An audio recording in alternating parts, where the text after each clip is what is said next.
tahu. Penahanan pelaku penyiram air keras pada seorang pelajar ditangguhkan, korban minta keadilan.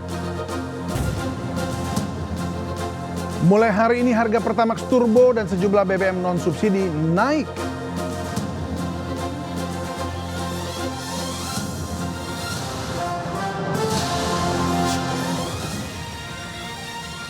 Halo pemirsa, selamat siang. Saya David Silahoy dan inilah seputar iNews Siang. Seorang remaja luka berat di bagian wajah dan mata usai menjadi korban penyiraman air keras. Derita korban semakin tidak tertahankan usai polisi menangguhkan penahanan pelaku penyiraman. Saya harus bagaimana kalau kayak begini? Saya orang nggak punya emak.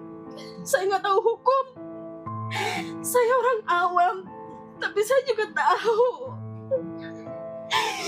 keadilan itu harus ada buat anak saya.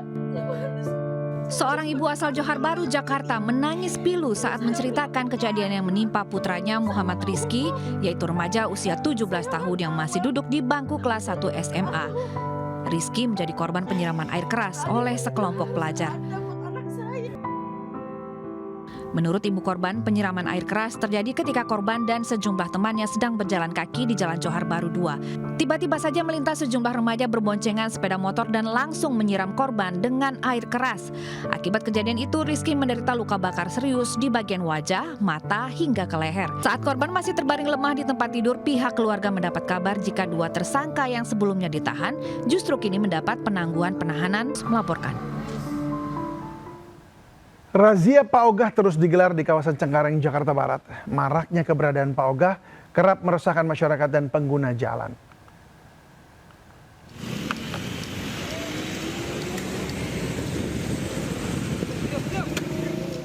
Sejumlah Pak Ogah atau juru atur lalu lintas liar di Cengkareng, Jakarta Barat terjaring operasi penertiban kesejahteraan sosial.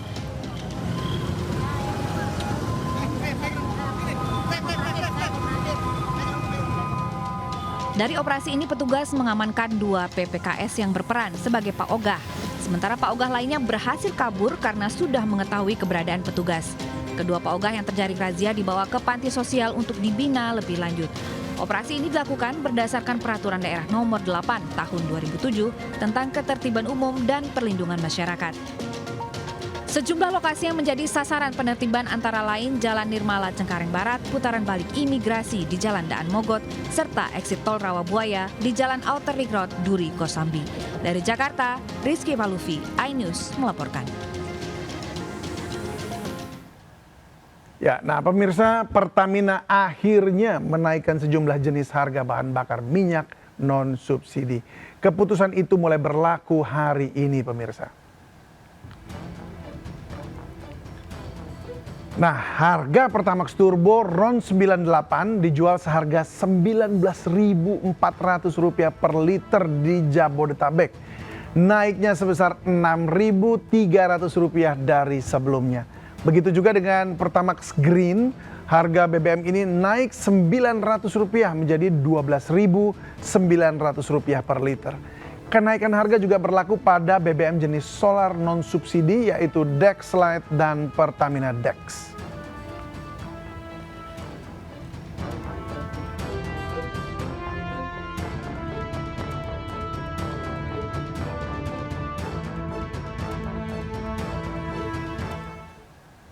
Ya, lalu bagaimana reaksi masyarakat pengguna BBM non-subsidi setelah harga sejumlah BBM ini naik? Kita bergabung dengan Muharlin yang akan melaporkan langsung dari SPBU Matraman, Jakarta Timur. Muharlin, bagaimana pengguna BBM non-subsidi menanggapi kenaikan harga ini?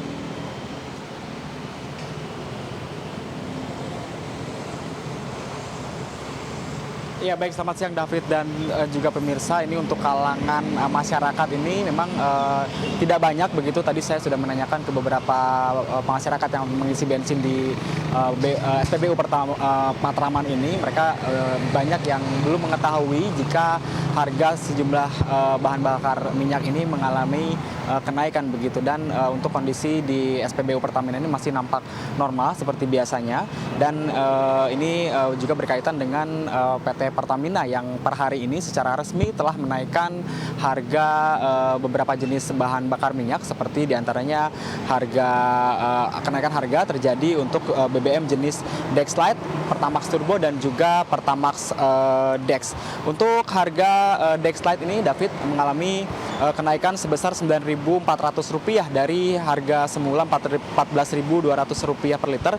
Kini harganya naik menjadi Rp23.600 per liter. Kemudian untuk jenis Pertamax Dex dan juga Pertamax Turbo ini juga mengalami kenaikan harga yang cukup tinggi, di mana harga Pertamax Dex yang semula harganya Rp14.500 per liter kini naik menjadi Rp23.900 per liter.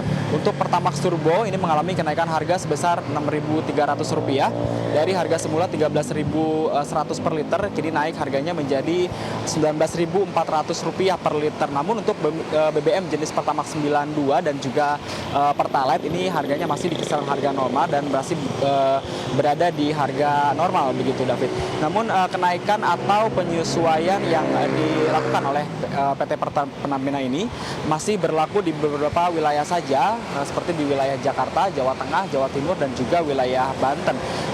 Mengingat harga jual BBM di setiap daerah ini berbeda-beda, tergantung penyesuaian besaran pajak dan juga ongkos logistik ke daerah-daerah tersebut.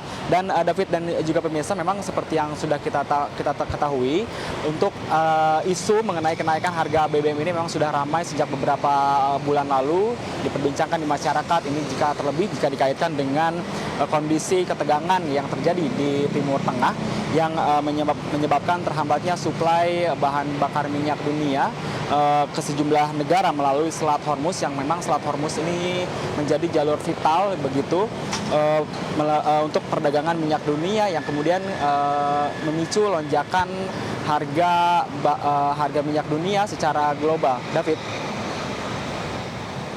Ya baik Muharlin, ini memang ditunggu-tunggu, tapi kalau naik mestinya juga bisa turun nanti ya kalau harganya memang sudah turun.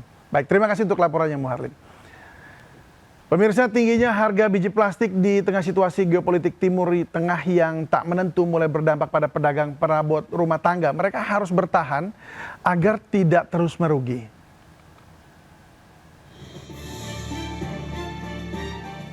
Situasi sulit kini dihadapi Iksan Aprianto, seorang pedagang perabot rumah tangga kaki lima yang biasa berkeliling di kawasan Menteng, Jakarta Pusat.